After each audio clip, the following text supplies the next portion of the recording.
I was trained by Fakir Musafar on electric cautery and strike branding.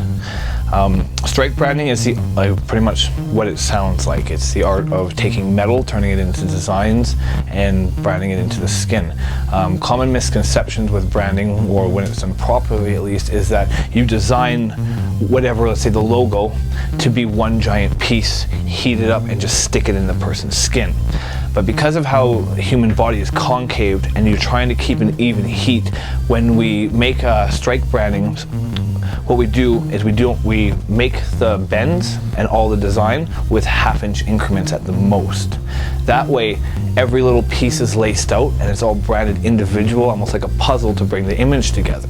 The reason that we do that is because with smaller pieces, you can heat them up consistently, and you're not trying to roll the brand over the human concave and you're losing heat on one side or the other. This is how you truly get a nice consistent brand, right? So if we were doing a circle for a brand, we'd be taking it and breaking that circle into 4 pieces and branding it as 4 separate marks, right? So the same thing goes for even when it gets into bigger designs. Everything is laced out, all the pieces are pre-bent, handmade beforehand, and then everything is striked as it needs from the inside out.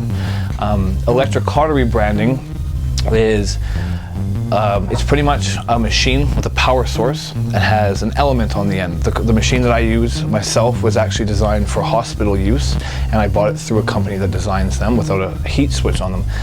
When you're using electric cautery, there's a power gauge, and then there's just a power button on and off, and you wait for the element to heat up, and you have your stencil on the person, and you just follow the line work as you would. Say it's a lot like using a tattoo machine in a sense, where you're just using a stencil. You can heat it up and just do as much as you need to do in one hit because the element itself stays hot.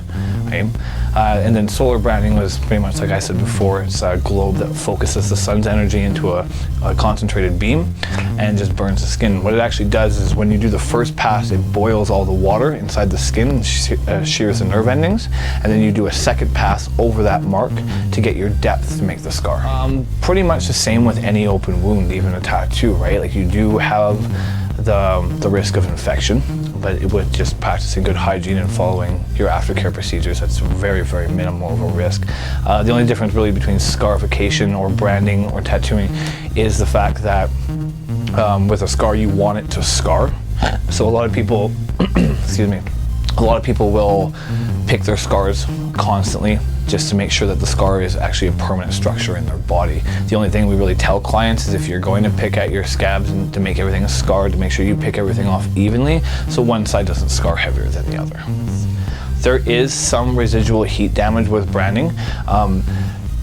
The strikes and the electric cautery in the second pass of the solar branding are actually so hot that it's searing everything. So you don't get a big blister where the actual strike hits.